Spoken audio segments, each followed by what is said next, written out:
Good morning student. আজকে আমরা যেটা আলোচনা করব সেটা হলো কোষ বিভাজনের দ্বিতীয় ধাপ, সেটা হলো মাইটোসিস কোষ বিভাজন। এই মাইটোসিস কোষ বিভাজনে কিন্তু দ্বিতীয় প্রক্রিয়া। তো আমরা যেটা আলোচনা করব যে প্রথমে যে এর সংজ্ঞা, মাইটোসিস কোষ বিভাজন এর সংজ্ঞা বা ডেফিনেশন। তাহলে মাইটোসিস কোষ বিভাজন কাকে বলে সেটা আগে আমরা আলোচনা করব।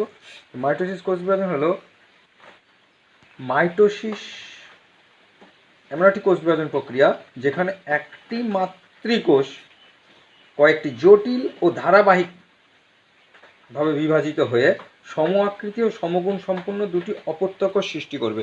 এখানে মাথায় রাখতে হবে যে প্রসেসটা হচ্ছে একটা জটিল ও ধারাবাহিক পদ্ধতি।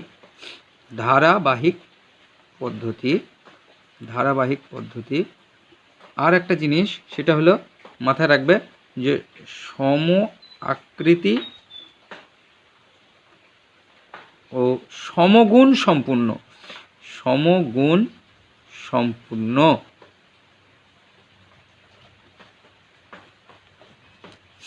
আকৃতি ও সমগুণ সম্পূর্ণ দুটি অপত্য কোষের সৃষ্টি করবে। তাকে হচ্ছে এটা হলো মাইটোসিস।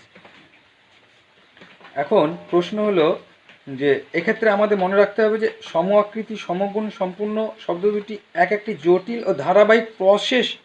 আর এটা সহজে বোঝানোর জন্য আমি সাধারণত তোমাদের দেখো এই চিত্রগুলা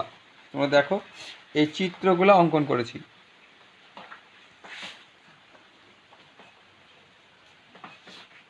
এই চিত্রগুলা এক একটা চিত্র, এই চিত্রগুলা প্রত্যেকটা এক একটা চিত্র অঙ্কন করেছি। তো যাই হোক, মাইটোসিস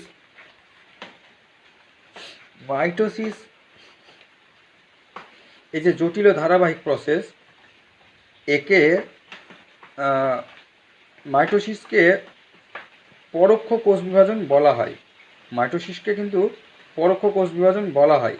এই কোষ বিভাজন প্রক্রিয়ায় একটি জটিল ও ধারাবাহিক, মানে এই চারটি ধাপ আমি তোমাদের দেখালাম, এই চারটি ধাপের মাধ্যমে এটা বিভাজিত হয়।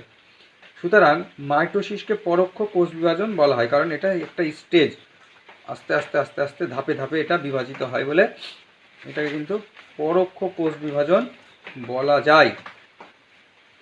আরও কিন্তু গুরুত্বপূর্ণ বিষয় আছে যে এছাড়া মাইটোসিসকে সমীকরণিক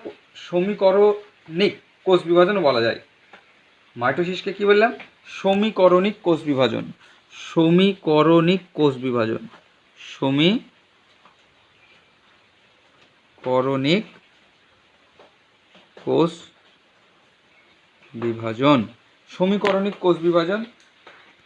বলা হয়। It's call equation of cell division. Because মানে এটাকে কি বলা হয়? এটাকে সমবিভাজনও বলা যায়। কেন? কারণ because the number of chromosome of the mother cell and the number of chromosome of the daughter cell are same. কি বললাম? The number of chromosome of mother cell and the number of chromosome of the daughter cell are same. So যেহেতু ক্রোমোজোম সংখ্যা সমান থাকে, অর্থাৎ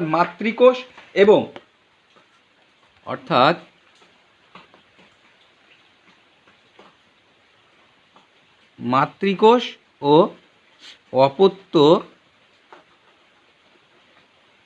কোষের chromosome সংখ্যা সমান থাকে, তাই তো? যেহেতু ক্রোমোজোম সংখ্যা সমান থাকে তাই একে ইকুয়েশন অফ সেল ডিভিশন বা সদৃশ কোষ বিভাজন বলা হয়। একে সদৃশ বলা হয় কারণ মাতৃকোষ ও অপত্য কোষ দেখতে একই রকম হয়। কি বললাম? তাহলে মাতৃকোষ অপত্য কোষের ক্রোমোজোম সংখ্যা সমান, আবার মাতৃকোষ আর অপত্য কোষ দুটো কোষই কিন্তু দেখতে একেবারে হুবহু একই রকম। মাইটোসিসের ব্যাখ্যায় সর্বপ্রথমে যে জিনিসটা জানতে হবে, মাথায় রাখবা, মাইটোসিসের ব্যাখ্যায় সর্বপ্রথমে যে জিনিসটা তোমাদের জানতে হবে সেটা হলো কি? প্রোফেজ। এখন তোমরা যারা মাইটোসিস মাইটোসিস সম্পর্কে একটু অল্প কিছু জানো, তারা হয়তো, বা তোমরা বইটা ফলো করেছো, তারা হয়তো একটু লক্ষ্য করেছো যে প্রোফেজ থেকে টেলোফেজ, কি বললাম, প্রোফেজ থেকে টেলোফেজ, অর্থাৎ প্রোফেজ থেকে, এই প্রোফেজ থেকে টেলোফেজ পর্যন্ত একটা সিকোয়েন্স আছে, অর্থাৎ প্রোফেজ থেকে টেলোফেজ পর্যন্ত একটা টানা সিকোয়েন্স, একটা টানা কিন্তু প্রোফেজ থেকে টেলোফেজ পর্যন্ত একটা টানা সিকোয়েন্স আছে। যেরকম আমরা জানি মাইটোসিস কোষ বিভাজনের প্রথম থেকে শুরু করে যে ধারাবাহিক প্রক্রিয়াটিতে একটা সময় লাগে, কারণ কি, এই যে প্রোফেজ, এই প্রোফেজ থেকে একদম টেলোফেজ যেতে এই যে একটা দীর্ঘ পথ, এই পর্যায় একটা মানে একটা সময় সাপেক্ষ ব্যাপার, এই দীর্ঘ সময় সাপেক্ষ সময় লাগে, এই সময়টা এটা ইন্টারভ্যারি করে, কি এটা ইন্টারভ্যারি করে মোটামুটি 48 ঘন্টা, অর্থাৎ প্রোফেজ থেকে টেলোফেজ পর্যন্ত, এই প্রোফেজ থেকে টেলোফেজ গিয়ে মাইটোসিস প্রক্রিয়া কোষ বিভাজিত হতে একটা সময় লাগে প্রায় 48 ঘন্টা। তা মাথায় রেখো, এটা খুবই গুরুত্বপূর্ণ একটা ছোট প্রশ্ন। এখন মাইটোসিস এই একটা কোষ থেকে, মাইটোসিসের এই একটা কোষ থেকে যে শেষে দুটো কোষ হচ্ছে, অর্থাৎ একটা কোষ মাতৃকোষ, এই মাতৃকোষ থেকে কি হচ্ছে না, দুটো কোষ অপত্য কোষ, এখানেও অপত্য কোষ সৃষ্টি হচ্ছে, অর্থাৎ দুটো অপত্য কোষ সৃষ্টি হচ্ছে।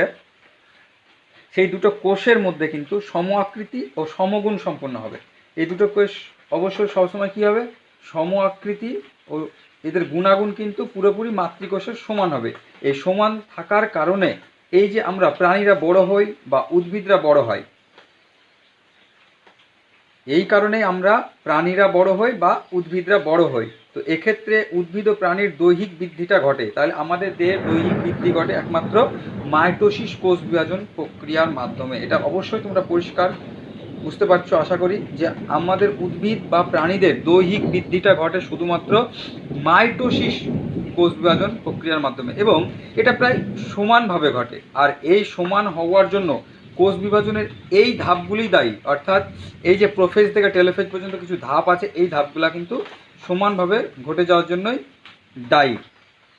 অর্থাৎ একটি বিষয় পরিষ্কার, যে মাইটোসিসের কারণে জীবের গুণাগুণ বজায় থাকে। কি বললাম, মাতৃকোষ এবং অপত্য কোষের যে গুণাগুণ একটা জীবের, সেই জীবের গুণাগুণটা শুধুমাত্র বজায় রাখে কে, শুধুমাত্র বজায় রাখে কিন্তু মাইটোসিস কোষ বিভাজন প্রক্রিয়া। অর্থাৎ এই গুণাগুণ যদি ঠিক না হতো বা থাকতো না, তবে কোষের আকৃতি বা ফাংশনালি ডিসব্যালেন্স ঘটতো। আর তাহলে কী হতো, প্রাণীরা এই সিমিলারিটিগুলোকে মেনটেন করতে পারতো না। আর এই প্রাণীদের সিমিলারিটিগুলো মেনটেন করে আসছে কে, মাইটোসিস। তাই মাইটোসিসের প্রথমত 4টে ধাপ আছে, মাইটোসিস কোষ বিভাজনের 4টে ধাপ। ফার্স্ট হচ্ছে প্রোফেজ, সেকেন্ড হচ্ছে মেটাফেজ, থার্ড হচ্ছে অ্যানাফেজ, আর ফোর্থ হচ্ছে টেলোফেজ। হয়েছে ফার্স্ট, সেকেন্ড, থার্ড, ফোর্থ। এখন first prophase, second metaphase, third anaphase, fourth telophase. Anaphase, prophase, prophase, metaphase, anaphase আর টেলোফেজ। যদি আমরা এবার বাংলায় আলোচনা করি, প্রোফেজ, প্রোফেজ কথার মিনস হচ্ছে কিন্তু প্রাক পর্যায়। প্রোফেজ মানে কি, প্রাক পর্যায়। আর যদি মেটাফেজ, মেটাফেজ 2 নম্বরের এই যে মেটাফেজ, এই মেটাফেজের বাংলা কি, মেটাফেজের বাংলা হচ্ছে মধ্য পর্যায়, অ্যানাফেজের বাংলা গতি পর্যায়, আর টেলোফেজের বাংলা হচ্ছে অন্ত পর্যায়। ভালো করে মাথায় রাখবে, প্রোফেজ প্রাক পর্যায়, মধ্য পর্যায়, গতি পর্যায় আর অন্ত পর্যায়, এই 4টে পর্যায়। যাই হোক, আমরা চলে আসবো প্রোফেজে। প্রোফেজ